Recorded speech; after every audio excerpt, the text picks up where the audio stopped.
আদি পুস্তকের 3 অধ্যায়টি পাঠ করছি। মানব জাতির পাপে পতন। সদাপ্রভু ঈশ্বরের নির্মিত ভূচর প্রাণীদের মধ্যে সর্প সর্বাপেক্ষা খল ছিল।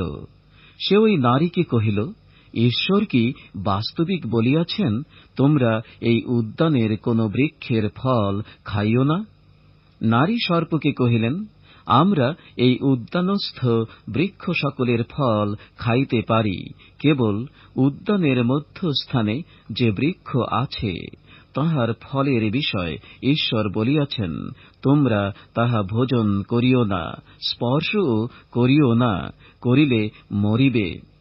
তখন সর্প নারীকে কহিল, কোন ক্রমে মরিবে না, কেননা ঈশ্বর জানেন যেদিন তোমরা তাহা খাইবে সেই দিন তোমাদের চক্ষু খুলিয়া যাইবে, তাহাতে তোমরা ঈশ্বরের সদৃশ হইয়া সদসৎ জ্ঞান প্রাপ্ত হইবে। নারী যখন দেখিলেন ওই বৃক্ষ সুখাদ্যদায়ক ও চক্ষুর লোভজনক, আর ওই বৃক্ষ জ্ঞানদায়ক বলিয়া বাঞ্ছনীয়, তখন তিনি তাহার ফল পাড়িয়া ভোজন করিলেন। পরে আপনার মতো নিজ স্বামীকে দিলেন, আর তিনিও ভোজন করিলেন। তাহাতে তাহাদের উভয়ের চক্ষু খুলিয়া গেল, এবং তাহারা বুঝিতে পারিলেন যে তাহারা উলঙ্গ। আর ডুমুর বৃক্ষের পত্র সিঙ্গাইয়া ঘাগরা প্রস্তুত করিয়া লইলেন। পরে তাহারা সদাপ্রভু ঈশ্বরের রব শুনিতে পাইলেন, তিনি দিবাবসানে উদ্যানে গমনাগমন করিতেছিলেন। তাহাতে আদম ও তাহার স্ত্রী সদাপ্রভু ঈশ্বরের সম্মুখ হইতে উদ্যানস্থ বৃক্ষসমূহের মধ্যে লুকাইলেন। তখন সদাপ্রভু ঈশ্বর আদমকে ডাকিয়া কহিলেন, তুমি কোথায়? তিনি কহিলেন, আমি উদ্যানে তোমার রব শুনিয়া ভীত হইলাম, কারণ আমি উলঙ্গ, তাই আপনাকে লুকাইয়াছি। তিনি কহিলেন, তুমি যে উলঙ্গ, ইহা তোমাকে কে বলিল? যে বৃক্ষের ফল ভোজন করিতে তোমাকে নিষেধ করিয়াছিলাম, তুমি কি তাহার ফল ভোজন করিয়াছ? তাহাতে আদম কহিলেন, তুমি আমার সঙ্গিনী করিয়া যে স্ত্রী দিয়াছ, সে আমাকে ওই বৃক্ষের ফল দিয়াছিল, তাই খাইয়াছি। তখন সদাপ্রভু ঈশ্বর নারীকে কহিলেন, তুমি এ কি করিলে? নারী কহিলেন, সর্প আমাকে ভুলাইয়াছিল, তাই খাইয়াছি।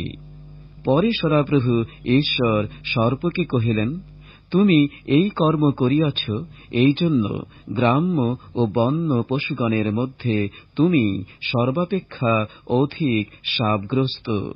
তুমি বুকে হাঁটিবে এবং যাবজ্জীবন ধূলি ভোজন করিবে। আর আমি তোমাতে ও নারীতে এবং তোমার বংশে ও তাহার বংশে পরস্পর শত্রুতা জন্মাইব।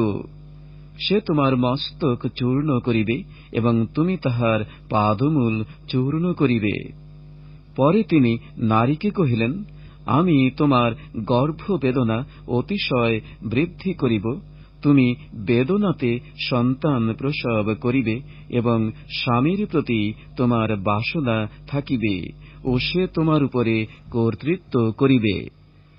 আর তিনি আদমকে কহিলেন, যে বৃক্ষের ফলের বিষয়ে আমি তোমাকে বলিয়াছিলাম, তুমি তাহা ভোজন করিও না।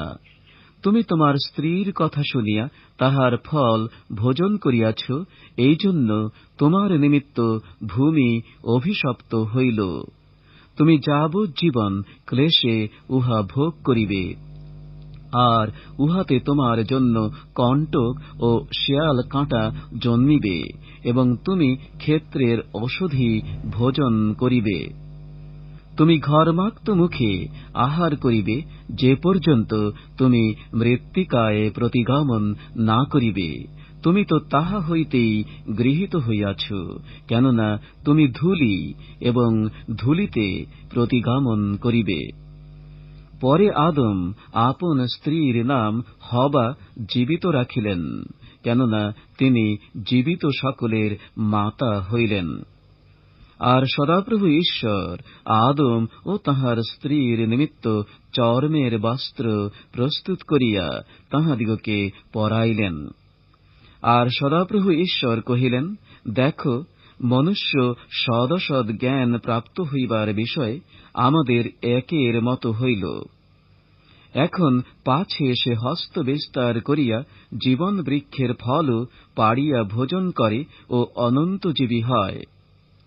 এই নিমিত্ত সদাপ্রভু ঈশ্বর তাহাকে এদনের উদ্যান হইতে বাহির করিয়া দিলেন, যেন তিনি যাহা হইতে গৃহীত সেই মৃত্তিকাতে কৃষিকর্ম করেন। এইরূপে ঈশ্বর মনুষ্যকে তাড়াইয়া দিলেন এবং জীবন বৃক্ষের পথ রক্ষা করিবার জন্য এদনস্থ উদ্যানের পূর্ব দিকে করুবগণকে ও ঘূর্ণায়মান তেজময় খড়গ রাখিলেন।